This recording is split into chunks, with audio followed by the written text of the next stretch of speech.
কাছের ভাই বোনেরা, আমরা এসেছি নোয়াম চমস্কির সংবর্তন সঞ্জনন ব্যাকরণ বোঝার জন্য। ভাষাবিজ্ঞানে এই তত্ত্ব খুবই আধুনিক। আমেরিকান মানবতাবাদী ভাষাবিজ্ঞানী নোয়াম চমস্কি এই তত্ত্বের জনক। আমাদের ভাবতে হবে, নোয়াম চমস্কির আগে ভাষাবিজ্ঞানে সর্বপ্রথম আধুনিকতর ধারণাটি আরোপ করেন সুইস ভাষাবিজ্ঞানী সসুর। তিনি কি বলছেন? তার বিখ্যাত তত্ত্বের দুটো ইউনিট, একটি লাং, একটি পারল। লাং অর্থাৎ বিশ্বের সমস্ত মানুষের স্বাভাবিক ভাষাবোধ। দেখবে বাড়িতে একটা বাচ্চা কোনো রকম ভাষাতাত্ত্বিক ব্যাকরণ, কোনো রকম গ্রামার না শেখার আগেই সে কিন্তু একটা ভাষা বলার সক্ষমতায় পৌঁছে যায়। এটা শুধু এক বাঙালি শিশু নয়, গোটা বিশ্বের যে কোনো প্রান্তের যে কোনো শিশু তার জীবনের সাথে সাথে ব্যাকরণ শেখার অনেক আগে তার মস্তিষ্কের মধ্যে একটা ভাষাবোধ তৈরি হয়ে যায়। এই সক্ষমতা বিশ্বের প্রত্যেকটা শিশুর মধ্যে এক। এই সক্ষমতাটা, যে সক্ষমতা তার মস্তিষ্কের ভিতরে গড়ে উঠছে এবং যেটা বাহ্যিক কোনো ব্যাকরণ বা শিক্ষার ওপর নির্ভরশীল নয়, শুধুমাত্র অধ্যবসায়ের মাধ্যমে মস্তিষ্কে একটা হ্যাবিট তৈরি হয়ে যাচ্ছে। এই হ্যাবিটটা, এই ইন্টারনাল হ্যাবিটটাকে বিজ্ঞানী সসুর বলেছিলেন লাং। এই লাংটা ওভারঅল সমস্ত মানুষের সমান, অর্থাৎ ভাষাবোধ, পারঙ্গমতা, সক্ষমতা, এটা সকলের সমান। কিন্তু এই সক্ষমতা যখন প্রকাশ পায়, অর্থাৎ যখন পারলে পৌঁছে যায়, যখন বেশ কিছু বাগবিধি অর্থাৎ বাহ্যিক কিছু নিয়ম নীতি, তার কালচার, তার অধ্যাবসায়, তার পরিবেশ সব কিছু মিলে যখন তাকে একটা বাচিক রূপ তৈরি হয়ে যায়, তার গ্রামার শেখার পর, ব্যাকরণ শেখার পর, জীবনশৈলী শেখার পর তার যে বাচিক রূপ, একটা পরিশীলিত বাচিক রূপ হয়, কি পরিশীলিত কি অপরিশীলিত সেটা কথা নয়, কিন্তু তার বাচিক রূপটা যেটা তৈরি হয়ে যায়, যেটা ম্যান টু ম্যান আলাদা, অর্থাৎ প্রত্যেকটা মানুষ বিশেষে সেই বাচিক রূপের যে পার্থক্য, সেই পার্থক্যটা বিজ্ঞানী সসুর বলছেন পারল। অর্থাৎ পারলটা ব্যক্তিগত ভাষাবোধ। একজন উত্তরবঙ্গের মানুষ যে ভাষায় কথা বলছে বরেন্দ্র উপভাষায়, আর একজন কামরূপী উপভাষা বা একজন ঝাড়খণ্ডী উপভাষাভাষী অঞ্চলের মানুষ যেভাবে কথা বলছে, এই যে ভাষার যে আলাদা আলাদা ফোন বা শন আমরা দেখতে পাই, এটা কিন্তু পারল। রবি ঠাকুর যে ভাষায় কথা বলছেন আর একজন সাধারণ মানুষ সে ভাষায় কথা বলছেন না বা বলতে পারছেন না, চেষ্টা করলেও পারবেন না। বা হিটলার যেভাবে বক্তব্য রাখতে পারছেন সেভাবে আরেকজন সাধারণ মানুষ বক্তব্য রাখতে পারছেন না। এই যে মানুষ টু মানুষ এবং পৃথক পৃথক মানুষের মধ্যে পৃথক পৃথক ভাষাবোধের যে সক্ষমতা তৈরি হচ্ছে, এই সক্ষমতা পারল। সসুরের এই লাং আর পারল, এই ধারণাই আমাদের চমস্কির মধ্যে আমরা পাব, যেটা ভাষার পারঙ্গমতা, সেটা আমরা পরে আমরা দেখব। কিন্তু আগে আমরা চমস্কির তত্ত্বটাকে কয়েকটি উপবিভাগে ভাগ করে আমরা বোঝার চেষ্টা করব। প্রথমেই আমরা জেনে নেব চমস্কিকে আমরা লিখেছি মানবতাবাদী আমেরিকান ভাষাবিজ্ঞানী, 1928-এ জন্মগ্রহণ করেছেন। তো মানবতাবাদী আমেরিকান ভাষাবিজ্ঞানী, মানবতাবাদী শব্দটা আমরা প্রয়োগ করেছি। ম্যাসাচুসেটস ইউনিভার্সিটির এই অধ্যাপক মানবতাবাদী শব্দটা প্রয়োগ করলাম এই জন্যই যে চমস্কির যে তত্ত্ব, সেই তত্ত্ব একটা বীজ বাক্যকে, একটা বাক্যের কঙ্কালকে বা ডিপ স্ট্রাকচার, যেটাকে ডিএস বলা হয়, একটা বাক্যের ডিপ স্ট্রাকচারকে গোটা বিশ্বের ডিপ স্ট্রাকচারের সঙ্গে, অন্যান্য ভাষাভাষীর ডিপ স্ট্রাকচারের সঙ্গে তিনি যে একটা সাযুজ্যতা দান করছেন, এটাই একটা বিশ্ববোধ, অর্থাৎ ভাষাতাত্ত্বিক আলোচনার একটি বিশ্ববোধ। তাই নোয়াম চমস্কি শুধু ব্যক্তিগত জীবনে নন, তার তত্ত্ব ভাবনাতেও তিনি মানবতাবাদী এবং বিশ্ববোধের কাণ্ডারী। ভাষাবিজ্ঞানী সসুরের আধুনিক চিন্তাভাবনাকে তিনি আরও ব্যাপক এবং বিস্তৃতি দান করছেন। চমস্কির দুটো বিশেষ ক্ষেত্র, চমস্কির দুটি বিখ্যাত গ্রন্থ, একটা হচ্ছে সিনট্যাকটিক স্ট্রাকচার 1957, মনে রাখতে হবে, aspects of the theory of syntax 1965। Syntactic স্ট্রাকচারে তিনি যে কথা বললেন সেটাকে অনেক বেশি গভীরভাবে এবং অনেক বিশ্লেষণ করে, অনেক পরিশুদ্ধ করে তিনি বললেন aspects of the theory of syntax. 1957 এবং 1965-তে এই দুটি গ্রন্থ আমাদের প্রকাশ পায়। চমস্কির এই গ্রন্থ দুটি থেকে একটা নতুন তত্ত্ব জন্ম নিচ্ছে, যা ট্রান্সফরমেশনাল জেনারেটিভ গ্রামার বা T for transformational, G for generative. ট্রান্সফরমেশনের বাংলা করেছেন আমাদের পবিত্র সরকার, ভাষাতাত্ত্বিক পবিত্র সরকার। ট্রান্সফরমেশনের বাংলা করেছেন কি? সংবর্তন। এবং জেনারেটিভের বাংলা করেছেন সঞ্জনন। ডক্টর রামেশ্বর শ ট্রান্সফরমেশনের বাংলা কি করেছেন? রূপান্তরমূলক। আর জেনারেটিভের বাংলা কি করেছেন? সৃজনমূলক। তাই এটাকে আমরা বলতে পারি রূপান্তরমূলক সৃজনমূলক ব্যাকরণ, বা বলতে পারি সংবর্তন সঞ্জননী ব্যাকরণ। যেটাই বলি না কেন, আসল উদ্দেশ্যটা কি? আসল উদ্দেশ্য হচ্ছে, চমস্কির এই তত্ত্বের আসল উদ্দেশ্য হচ্ছে রূপান্তরের মাধ্যমে সৃজন বা সৃষ্টি। রূপান্তরের মাধ্যমে সৃজন বা সৃষ্টি। অর্থাৎ আমরা একদম যদি কনক্লুশনে চলে আসি, একদম যদি চমস্কি তত্ত্বের বেস লাইনে পৌঁছাতে চাই, একদম গোড়াটায় পৌঁছাতে চাই, তাহলে দেখব বিশ্বময় সীমিত উপাদান ও রূপান্তরের কৌশলে অসংখ্য বাক্য সৃষ্টি। গোটা বিশ্বময় বাক্য সৃষ্টির উপাদান এটাও যেমন সীমিত, বাক্য সৃষ্টির কৌশল এটাও তেমনি সীমিত। এই দুটো সীমিত জিনিসকে নিয়ে অসংখ্য বাক্য তৈরির যে একটা অভিনব সূত্র তিনি বের করে দিলেন, যা ফলিত অধ্যায়ে হয়ে আসছে। অর্থাৎ আমরা প্রয়োগ করে আসছি অসংখ্য বাক্য, কিন্তু কিভাবে করছি এটা প্রথম চমস্কি আমাদের সামনে তুলে ধরলেন তার এই তত্ত্বের মাধ্যমে। আমরা একটা ছোট্ট উদাহরণ নিতে পারি, যে আমাদের রান্নাঘরে আলু, নুন, লঙ্কা, তেল, জল, এই কটা সীমিত উপাদানে আমরা কত ভ্যারাইটি প্রোডাক্ট অর্থাৎ খাবার তৈরি করতে পারি, এবং সবগুলোই বিভিন্ন বিভিন্ন কৌশলে। আমরা আলুর ভাজা করতে পারি হলুদ দিয়ে হলুদ ছেড়ে, নুন দিয়ে নুন ছেড়ে, লঙ্কা দিয়ে লঙ্কা ছেড়ে, আবার হলুদ লঙ্কা নুনের কম্বিনেশন চেঞ্জ করে, অর্থাৎ কোথাও হলুদ নুন, কোথাও লঙ্কা নুন, কোথাও হলুদ লঙ্কা, এভাবে দিয়ে। আবার ঠিক একইভাবে আলুটি কোথাও চাকা চাকা কেটে, কোথাও লম্বালম্বি কেটে, এভাবেও নানা রকম আলু ভাজা যেমন করতে পারি, ঠিক একইভাবে নানা রকম আলু সিদ্ধ করতে পারি, নানা রকম আলুর ঝোল করতে পারি, নানা রকম আলু তরকারি করতে পারি। তো মাত্র কয়েকটা সীমিত উপাদান এবং রান্নার কয়েকটা সীমিত কৌশল, ওই কাটাকুটি, বাটাবাটি আর খুন্তি নড়ানো, এই কয়েকটা সীমিত কৌশল আর কয়েকটা সীমিত উপাদান দিয়ে অজস্র রান্না হয়ে যাচ্ছে। ঠিক একইভাবে আমাদের বাক্য অর্থাৎ আমাদের এই মস্তিষ্কের যে লাং, যে ভাষাবোধ, আমাদের পারঙ্গমতা, যেটা বিজ্ঞানী সসুর বলছেন, আমাদের সুইস বিজ্ঞানী সসুর বলছেন যে আমাদের যে পারঙ্গমতা, সক্ষমতা, আমাদের মস্তিষ্কের যে ভাষাবোধ, সেই ভাষাবোধের মধ্যে দিয়ে বেশ কিছু সীমিত শব্দ আছে, কিন্তু কিছু সীমিত কৌশল আমরা জানি। সেই সীমিত শব্দ, সীমিত কৌশল দিয়ে আমরা সারা জীবন অসংখ্য বাক্য বলে থাকি। গোটা পৃথিবীর প্রায় প্রত্যেকটা দেশের ভাষাভাষী মানুষ এটা করে থাকেন।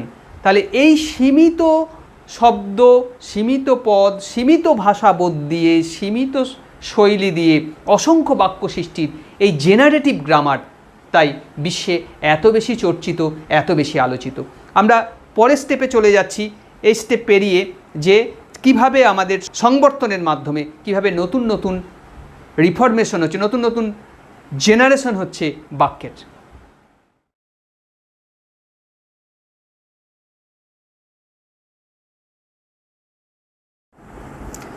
দেখো, আমরা প্রথমে এসেছিলাম এইটুকু জানতে যে চমস্কির তত্ত্বটা ঠিক কী। আমরা এখন তত্ত্বের একদম কোর জায়গায় প্রবেশ করতে যাচ্ছি। তার আগে তোমরা বোর্ডও একটা ভালো করে দেখে নাও একবার।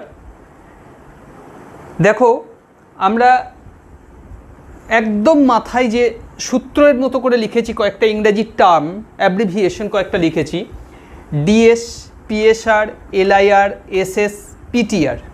তার মধ্যে ডিএস, পিএসআর, এলআইআর এই তিনটেকে আমরা অন্য কালি দিয়ে লিখেছি, এসএস, পিটিআরকে আমরা অন্য কালি দিয়ে লিখেছি।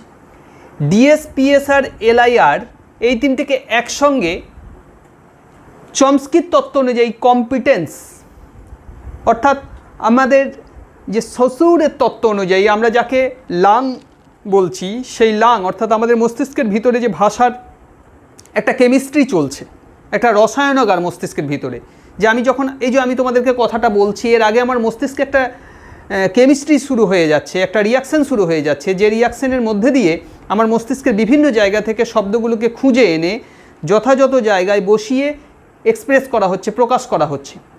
এই যে ভিতরের মধ্যে আমার যে মানে ভাষার যে রসায়নটা চলছে আমার মস্তিষ্কের ভিতরে, অর্থাৎ তোমাদেরও কথা বলার আগে যে মস্তিষ্কের ভিতর ভাষার যে রসায়নটা চলে, যেটা বিমূর্ত, দেখা যায় না, যার কোনো প্রকাশ নাই, প্রকাশ পাওয়ার আগের মুহূর্ত পর্যন্ত তার যত কৌশল, যত টেকনিক, যত বিক্রিয়া, সমস্তটাই কম্পিটেন্স। প্রকাশ যেই পেয়ে গেল তখন আর কম্পিটেন্স নয়, তখন হচ্ছে পারফরমেন্স। অর্থাৎ চমস্কির মোট থিওরিটাকে আমরা 1, 2, 3, 4, 5টা ডাইমেনশনে ভাগ করতে পারি, 5টা বিভাগে, স্তরে ভাগ করতে পারি। এই 5টা স্তরে ক্রমশ সংযোজন বিয়োজন হয়ে হয়ে একটি বাক্য তার পরিপূর্ণ রূপে প্রকাশ পায়। অর্থাৎ আমাদেরও যদি শরীরটাকে তোমরা কাটাছেঁড়া করো, তাহলে দেখবে ওপরের পোশাক, পোশাকের পরে চামড়া, চামড়ার পরে মাংস, রক্ত, শিরা, উপশিরা, তারপর হাড় এবং মজ্জা। এই হাড়ে গিয়ে দেখব আমরা প্রত্যেকটা মানুষ এক, কিন্তু ওপর দিক থেকে দেখলে প্রত্যেকটা মানুষ আলাদা। তো একইভাবে ডিএস হচ্ছে সেই হাড়, বাক্যের হাড়, ভাষার সেই হাড়। এটা মনে রাখবে যে চমস্কির তত্ত্বটা বাক্য নিয়ে কাজ করে, বাক্য ভাষার একটি উপাদান। ডিএস, পিএসআর, এলআর, এই প্রত্যেকটার সম্পূর্ণ নাম আমরা লিখেছি ডিএস ডিপ স্ট্রাকচার, যার বাংলা সবুজ কালি দিয়ে লেখা আছে মগ্ন বচন। পিএসআর ফ্রেজ স্ট্রাকচার রুলস, অঙ্গন্যাসের নিয়ম। এলআইআর লেক্সিক্যাল ইনস্টিটিউশন রুলস, শব্দ নিয়োগের নিয়ম। এসএস সারফেস স্ট্রাকচার বা স্পষ্ট বচন। পিটিআর ফোনেটিক ট্রান্সফরমেশন রুলস বা ধ্বনি সংবর্তন। এই 5টা ধাপে চমস্কির বাক্যটা তৈরি হচ্ছে বা চমস্কির তত্ত্বটা তৈরি হচ্ছে। যখন কম্পিটেন্স অবস্থায় আমরা একটা বাক্যকে ভাবছি, আমাদের মস্তিষ্কের মধ্যে আমরা একে একে DS, PSR, LR, LIR, SS, PTR নিয়ে আলোচনা করছি একটা বাক্য ধরে। আমাদের যখন একটা বাক্যের মধ্যে একটা বাক্য আমরা গঠন করতে চাইছি, তার আগে আমাদের ব্রেনে বেশ কিছু শব্দ স্টোর হয়ে আছে, আমাদের ভাষা বোধের বেশ কিছু শব্দ স্টোর হয়ে যাচ্ছে। যে আমি বাংলা পড়াচ্ছি, আমি ভাষাতত্ত্ব পড়াচ্ছি, এই আমি ভাষাতত্ত্ব পড়াচ্ছি এই কথাটা বলবার জন্য আমার ব্রেন বিভিন্ন শব্দের দিকে হাত বাড়িয়েছিল, যে ঠিক এই ভাবটা প্রকাশ করার জন্য কোন কোন শব্দের দিকে হাত বাড়াতে হবে। সে তার যে বিভিন্ন জায়গা দিয়ে তার যে ছড়িয়ে থাকা তার যে কেমিস্ট্রি, তার যে কৌশল, সেই ব্রেনের ভিতরে চলছে, মস্তিষ্কের ভিতরে চলছে, সেটা ডিপ স্ট্রাকচার বা মগ্ন বচন। অর্থাৎ আমার মনের ভিতরে যে বচনটা তৈরি হচ্ছে যে আমি ভাষাতত্ত্ব পড়াবো, এই আমি ভাষাতত্ত্ব পড়াবো বা আমি ভাষাতত্ত্ব পড়াচ্ছি, এই বাক্যটা তৈরি করতে গিয়ে আমার মগ্ন বচন 3টে উপাদানকে গ্রহণ করেছে। আমি একটা উপাদান, ভাষাতত্ত্ব একটা উপাদান, পড়া একটা উপাদান। কিন্তু আমি ভাষাতত্ত্ব পড়া এই 3টেকে যোগ করে তো আর আমার বচন কমপ্লিট হচ্ছে না বা আমার মনের ভাব তো প্রকাশ পাচ্ছে না। আমি ভাষাতত্ত্ব পড়া, এই 3টে জায়গাকে আমার ব্রেন ধরেছে প্রথম। অর্থাৎ মগ্ন অবস্থায় এরকম কিছু উপাদানকে সে কাছাকাছি এনেছে মাত্র। কিন্তু তারপরে যখন পিএসআর পর্যায়ে অর্থাৎ অঙ্গন্যাসের নিয়মে হলো, অর্থাৎ অঙ্গ যখন তৈরি হবে, ধরে নাও তোমরা একটা মাটির পুতুল করছো বা কাঠের পুতুল করছো, তো কাঠের পুতুলে হাত বানালে, পা বানালে, মাথা বানালে, গাটা বানালে, তারপর কি করবে? হাত দুটোকে জয়েন করে দেবে, পা দুটোকে জয়েন করে দেবে, মাথাটাকে জয়েন করে দেবে। ঠিক তেমনি ডিপ স্ট্রাকচারে যখন থাকে বাক্যটা, তখন ওই কাঠের পুতুলের ওই হাত, পা, মাথা এইসব তৈরি করার মতো আলাদা আলাদা বিচ্ছিন্ন অবস্থায় থাকে মস্তিষ্কের ভিতরে। এবার যখন আমি পুতুলটার আকার দিতে চাইছি, তখন আমার অঙ্গন্যাসের নিয়ম, অর্থাৎ হাতটা এখানে লাগাবো পুতুলটার, না এখানে লাগাবো, মাথাটা ওপর দিকে লাগাবো না নিচের দিকে লাগাবো, এই যে অঙ্গন্যাসের যে নিয়ম, অর্থাৎ অঙ্গটা বিন্যাস হবে কোন নিয়মে, এই যে নিয়মটা, অর্থাৎ আমি এরকম করে অঙ্গটা ন্যাস করব যে আমি ভাষাতত্ত্ব পড়া না আমি ভাষাতত্ত্ব পড়া না ভাষাতত্ত্ব আমি পড়া না পড়া আমি ভাষাতত্ত্ব, কোনভাবে কি অঙ্গটা বিন্যাস করব এইটাকে আগে ঠিক করে দেয় পিএসআর অর্থাৎ ফ্রেজ স্ট্রাকচার রুলসে। এক্ষেত্রে যদি আমার কোনো ইডিয়ম, কোনো ফ্রেজ, কোনো কিছু নিতে হয়, সেক্ষেত্রেও সেটাকে সে নেবে, কিন্তু সে তখনও পর্যন্ত বাক্যটাকে স্থির করতে পারবে না যে বাক্যটা কি হবে। অর্থাৎ সে শুধু এটুকু স্থির করলো যে হ্যাঁ প্রথমে আমি দেবো আমিটাকে, তারপর দেবো ভাষাতত্ত্বটাকে, তারপর দেবো পড়াটাকে, এইভাবে আমি অঙ্গটাকে বিন্যাস করব। এই যে ঠিক করছে আমার ব্রেন, এই পর্যায়টাকে বলা হয় ফ্রেজ স্ট্রাকচার রুলস, অর্থাৎ এটাও ব্রেনের ভিতরে অভ্যন্তরে চলছে। দেখো আমাদের ব্রেনের ভিতরে স্তরটাকে আমরা এইভাবে ভাগ করেছি, ডিএস, পিএসআর, এলআইআর। এলআইআর পর্যন্ত ব্রেনের ভিতরেই চলবে। এলআইআরে কি বলছে? লেক্সিক্যাল ইনস্টিটিউশন রুলস, শব্দ নিয়োগের নিয়ম, কিভাবে আমি শব্দটা নিয়োগ করব। অর্থাৎ আমার কাছে ভান্ডার ঘরে আমার শব্দটা আছে কি কি, আমি আছে, ভাষাতত্ত্ব আছে, আর পড়া আছে। তো আমি ঠিক করে নিয়েছি পিএসআর স্তরে অঙ্গন্যাসের নিয়মে আমি ঠিক করে নিয়েছি যে আমি প্রথমে বসাবো, তারপরে অঙ্গ বসবে ভাষাতত্ত্ব, তারপরে অঙ্গ বসবে পড়া। কিন্তু এলআইআর স্তরে অর্থাৎ শব্দ নিয়োগের নিয়মের স্তরে কি অনুভব করব আমরা, না আমি ভাষাতত্ত্ব পড়া তো আর বাক্য হতে পারে না, তাহলে পড়াটা কি শব্দটা ব্যবহার করব। আমি আগে তখন ভাববো যে আমি এটা কি টেন্সে ব্যবহার করতে চাইছি, আমি পড়াবো না পড়াচ্ছি না পড়িয়েছি। তা দেখছি আমি পড়াচ্ছি এটা বলতে চাইছি, তাহলে বর্তমানের রূপে আমি তখন পড়াটাকে না দিয়ে আমার শব্দ নিয়োগের নিয়ম অনুযায়ী আমি তখন পড়া না দিয়ে পড়াচ্ছি দেবো। এই যে পড়াচ্ছি দিয়ে দিলাম, অর্থাৎ আমি সাজিয়ে ফেলেছিলাম পিএসআর স্তরে। মগ্ন স্তরে আমার কি ছিল? মগ্ন স্তরে আমার ছিল একাধিক পদ বা একাধিক শব্দ, যে আমি একটা শব্দ, ভাষাতত্ত্ব একটা শব্দ, পড়া একটা শব্দ। পিএসআর স্তরে আমি সাজালাম, এইভাবেই এটাকে সাজাবো যে আমি প্রথমে, তারপর সেকেন্ডে বসবে ভাষাতত্ত্ব, তারপরে বসবে পড়া। এলআইআর স্তরে আমি শব্দ নিয়োগের নিয়ম অনুযায়ী দেখলাম এটাকে যেহেতু আমি বর্তমান রূপে প্রকাশ করতে হবে, তখন আমি পড়া না বসিয়ে পড়াচ্ছি করলাম, শব্দ নিয়োগের নিয়মে এই পড়াচ্ছি করলাম। এত দূর পর্যন্ত আমার ব্রেনে হয়ে থাকলো। তাহলে এই তিনটে স্তর এইভাবে গঠন হচ্ছে কম্পিটেন্স স্তর আমার ব্রেনের মধ্যে। এইবার কি হচ্ছে, এসএস আর পিটিআর হচ্ছে আমার পারফরমেন্স স্তর, অর্থাৎ আমি ভাষাটাকে পারফর্ম করব 5 জনের সামনে, অর্থাৎ ভাষা তখন এস্টাবলিশড, সে তখন প্রকাশ পাওয়ার জন্যে মরিয়া। ঠিক যেমন মাতৃগর্ভে সন্তান পারফর্ম করে 9 মাস ধরে, 10 মাস ধরে, তারপরে কি হয়, সে বেরিয়ে আসতে চায়, সে তখন কম্পিটেন্স, সে তখন মাতৃগর্ভে যখন কম্পিটেন্স অবস্থায় থাকে, মানে সে তখন তৈরি হওয়ার ভ্রূণটা তৈরি হয়, তারপর সে একটা নির্দিষ্ট সময়ের পর সে পারফর্ম করে, অর্থাৎ বেরিয়ে আসে। ঠিক একইভাবে আমাদের ব্রেনের গর্ভে ভাষার এই ডিএস, পিএসআর আর এলআইআর, এই তিনটে স্তরে একটা বাক্য গঠিত হয় কি হওয়ার জন্যে? পারফর্ম করার জন্য। 5 জনের মনের ভাবকে, নিজের মনের ভাবকে 5 জনের মনে পৌঁছে দেওয়ার একটা পারফরমেন্স। সেই জন্য এই স্তরটাকে আমরা কি বলছি, এসএস আর পিটিআরকে পারফরমেন্স স্তর, অর্থাৎ শ্বশুর যাকে পারল বলেছেন। সারফেস স্ট্রাকচারে কি হচ্ছে না, বচনটা স্পষ্ট হয়ে যাচ্ছে, আমি ভাষাতত্ত্ব পড়াচ্ছি। হ্যাঁ, এটা সিওর, এতক্ষণ ব্রেনে ছিল, এই আমি বাইরে বললাম আমি ভাষাতত্ত্ব পড়াচ্ছি। এটা হচ্ছে এসএস। অর্থাৎ এলআইআর আর এসএসের পার্থক্য এটাই যে এলআইআর হচ্ছে ভেতরে রেডি হয়ে গেল, এসএস যেই হয়ে গেল মাঝের পর্দাটা সরে গেল। অর্থাৎ মুখে যেই মাত্র আমি উচ্চারণ করছি ঠিক তার আগের স্টেজেই আমার ব্রেনে বাক্যটা রেডি, আমি ভাষাতত্ত্ব পড়াচ্ছি, সেই রেডি অবস্থাটা হচ্ছে সারফেস স্ট্রাকচার, অর্থাৎ স্পষ্ট বচনের জন্য রেডি। সেই সময় সে বচনটা এক্সপোজ করছে, বচনটা তুলে ধরছে 5 জনের সামনে। এবার আমি ভাষাতত্ত্ব পড়াচ্ছিটা বিভিন্ন উপভাষায় চেঞ্জ হয়ে যেতে পারে, মুই ভাষাতত্ত্ব পড়াচ্ছি, আমিটা মুই হয়ে যেতে পারে। তারপর শহরের ভাষা আলাদা, গ্রামের ভাষা আলাদা, বিভিন্ন উপভাষাভাষী অঞ্চলে ভাষাটা আলাদা, কিন্তু সেই যে সামান্য চেঞ্জটা, অর্থাৎ উপভাষা কেন্দ্রিক বা বিশেষ ব্যক্তি বিশেষের যে সামান্য উচ্চারণ প্রবণতা, কেউ একটু চন্দ্রবিন্দু অনুনাসিক প্রয়োগ করে, সে হয়তো ভাষাকে ভাষা বলছে, আমি ভাষা তত্ত্ব পড়াচ্ছি। অনেকেই দেখবে ইটকে ইট বলে, সেটা তার ব্যক্তিগত দোষ।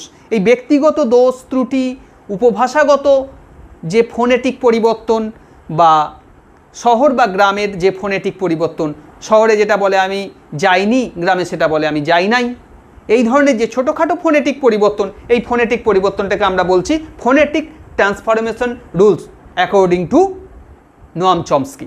অর্থাৎ নোয়াম চমস্কির তত্ত্ব অনুযায়ী এটা হচ্ছে ফোনেটিক ট্রান্সফরমেশন রুলস বা ধ্বনি সংবর্তন। ধ্বনিটা কিভাবে সংবর্তন করব। তাহলে স্পষ্ট বচন অর্থাৎ যেই হয়ে গেল তখনই তারপর তার মধ্যে আবার ব্যক্তি বিশেষের ধ্বনি চেপে যায়। তাই এই দুটোকে আমরা কি বলছি, পারফরমেন্স। এই দুটোই দেখো বাক্যটাকে প্রকাশ করতে সাহায্য করছে। আর এই তিনটে আমাদের ব্রেন স্তরে হচ্ছিল, অর্থাৎ এই তিনটে কম্পিটেন্স পর্যায়, এই দুটো পারফরমেন্স পর্যায়। অনেকটা সসুরের লাং আর পারলের ধারণাকে অনেক বেশি সায়েন্টিফিক, অনেক বেশি বিশ্লেষণধর্মী এবং অনেক বেশি গ্রাহ্যযোগ্য করে তুলেছিলেন নোয়াম চমস্কি। আমরা এই 5টা ইউনিট এবার আমরা বাক্যের সাহায্যে বোঝার চেষ্টা করব। তার আগে বোঝার চেষ্টা করব কিভাবে সংবর্তন একাধিক স্তরে, অর্থাৎ আমরা যে পিএসআর আর এলআইআর একটা বাক্য দিয়ে দেখালাম যে আমি ভাষাতত্ত্ব পড়াচ্ছি, এইভাবে যে দেখালাম, এই দেখানোটা কিভাবে সায়েন্টিফিক্যালি বিজ্ঞানসম্মতভাবে হচ্ছে সেটা আমরা বোঝার চেষ্টা করব। কারণ এই পিএসআর আর এলআইআর এই দুটো স্তর চমস্কির বাক্যতত্ত্বের সব থেকে গুরুত্বপূর্ণ স্তর। এই দুটো স্তর বুঝতে যদি কোথাও আমাদের সমস্যা হয় তাহলে কিন্তু আমরা চমস্কির তত্ত্বটাই বুঝতে পারবো না।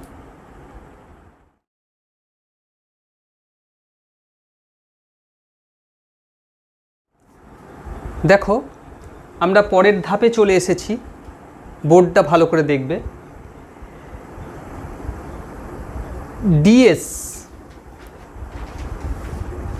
ডিএস বা মগ্ন বচন, এটাকে আমরা খুব একটা গুরুত্ব দিচ্ছি না এই কারণেই যে ডিএস আমাদের সকলের মাথার ভিতরে থাকা অজস্র শব্দ উপাদান, বাক্য উপাদান, যেগুলো মাথার মধ্যে আছে এবং আমরা যখন যে বচন বলার চেষ্টা করি তখন সেই ধরনের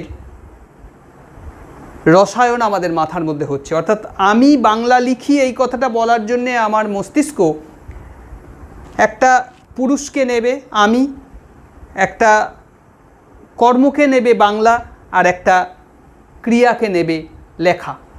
এই তিনটেকে নিয়ে এক জায়গায় বসে আছে চুপ করে ডিএস অর্থাৎ মগ্ন বচন। তারপর সেটাকে সাজাতে হবে, অর্থাৎ অঙ্গন্যাসের নিয়ম, সেই সজ্জায় আমি বাংলা লিখি। এই সাজানোর বিভিন্ন কৌশল, কোন কোন কৌশলে হচ্ছে যেটাকে আমরা সংবর্তন বলছি। অর্থাৎ আমাদের যে ট্রান্সফরমেশন, চমস্কির তত্ত্বে যে ট্রান্সফরমেশন কথাটা আছে, ভাষাবিদ পবিত্র সরকার যাকে সংবর্তন বলেছেন, সেই সংবর্তন কিভাবে অনেকভাবে একটা বাক্যকে রূপ দিচ্ছে। সংবর্তন দুটো ভাবে হয়, প্রধানত দুই প্রকার। ঐক সংবর্তন, জফলা নয়, ঐক মানে একক, ঐক সংবর্তন বা সিঙ্গুলার। যৌথ সংবর্তন বা জেনারেলাইজড। ঐক সংবর্তন থেকে হচ্ছে সরল বাক্যের রূপ। এখানে সরল যৌগিক জটিল সম্বন্ধে স্বচ্ছ ধারণা থাকা দরকার।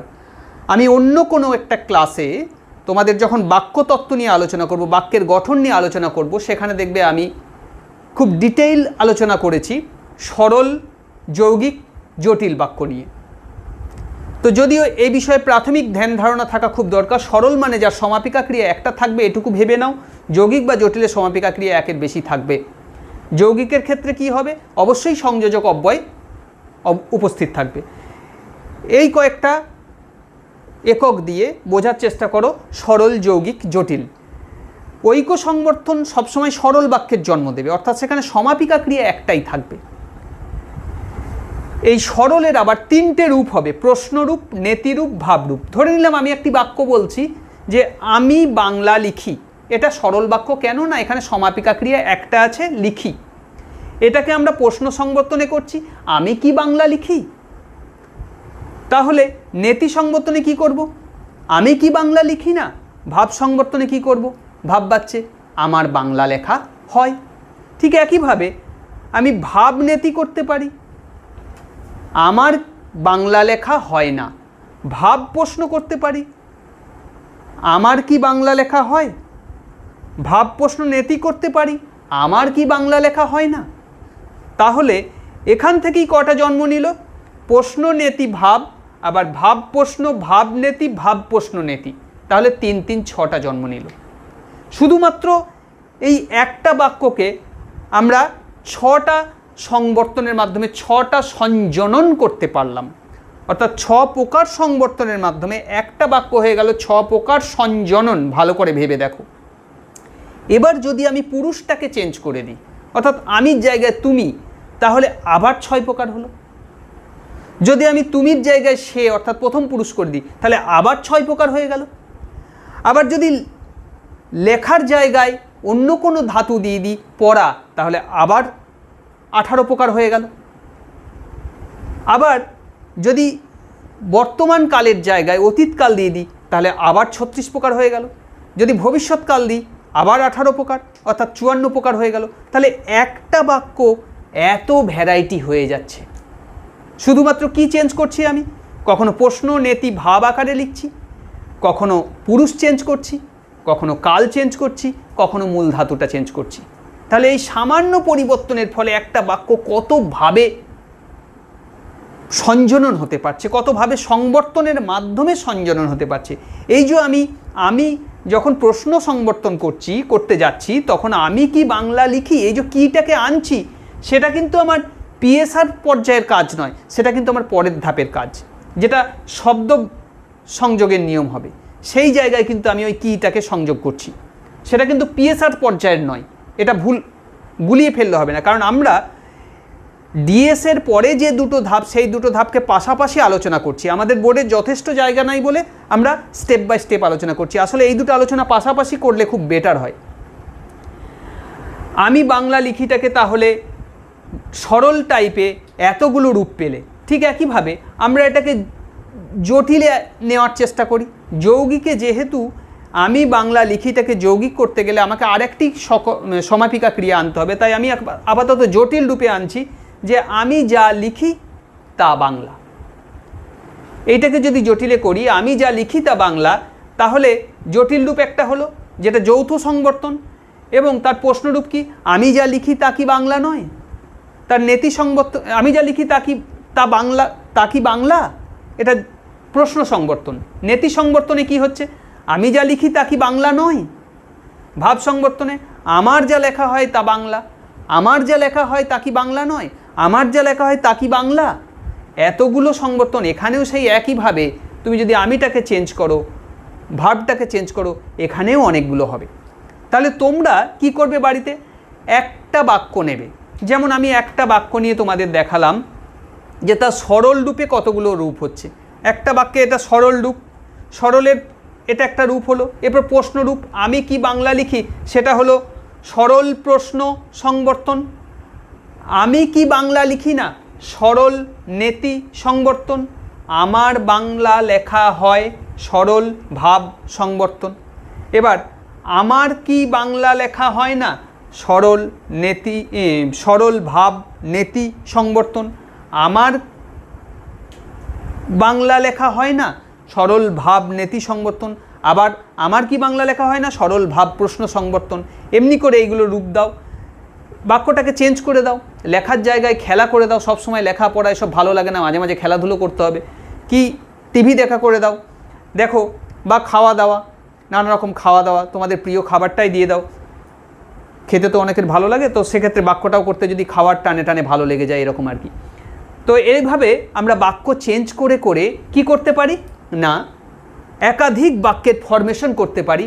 এবং কিভাবে জেনারেটিভ ব্যাকরণটা আস্তে আস্তে সংযোজনের মারফতে একটা বীজ বাক্য থেকে, এটাকে বীজ বাক্য বলছি আমরা, এই একটা বীজ বাক্য থেকে কিভাবে অজস্র বাক্যের জন্ম হচ্ছে শুধুমাত্র সংবর্তনের এই কৌশলের জন্য। আমরা এর পরের ধাপে দেখব যে কিভাবে সংবর্তনের আরও কৌশলের মাধ্যমে আমাদের এই যে শব্দ যে যোগ বিয়োগ, সেই যোগ বিয়োগগুলো কীভাবে হচ্ছে, যেটা আমাদের পরের ধাপ। তোমরা বোর্ডটা ভালো করে একবার দেখে নাও, পারলে এইভাবে এটাকে শ্রেণীবিন্যাসটা করে নাও।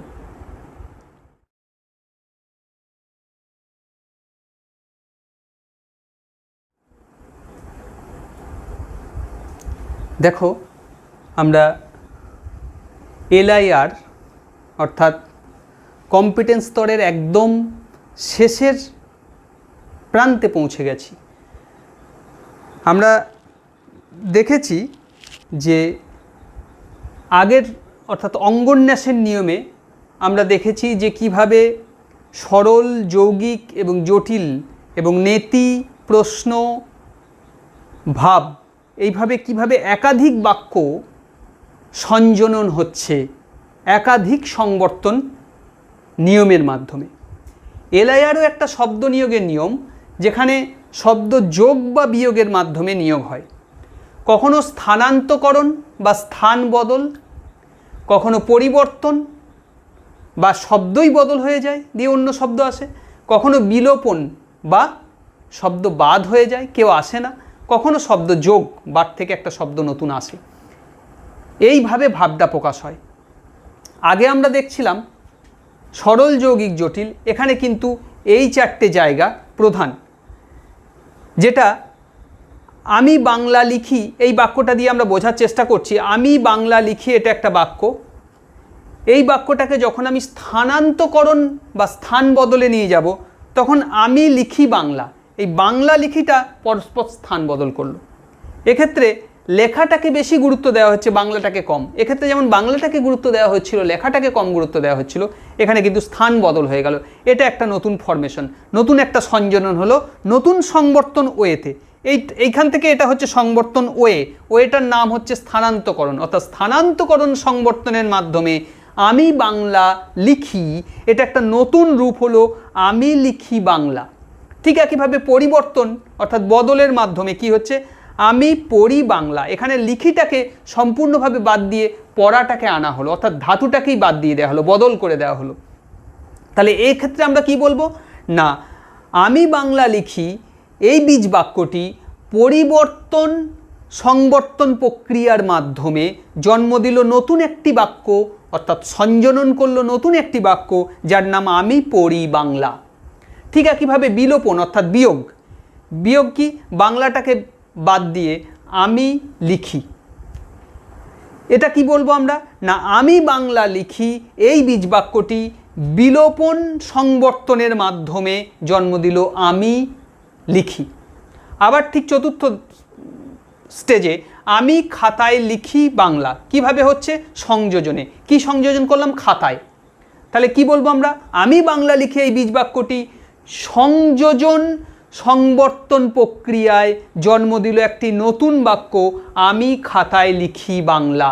অর্থাৎ আমরা দেখতে পাচ্ছি স্থানান্তকরণ, পরিবর্তন, বিলোপন, সংযোজন, এই চারটে পদ্ধতিতে আমি বাংলা লিখি বাক্যটা চারটে রূপ জন্ম হলো।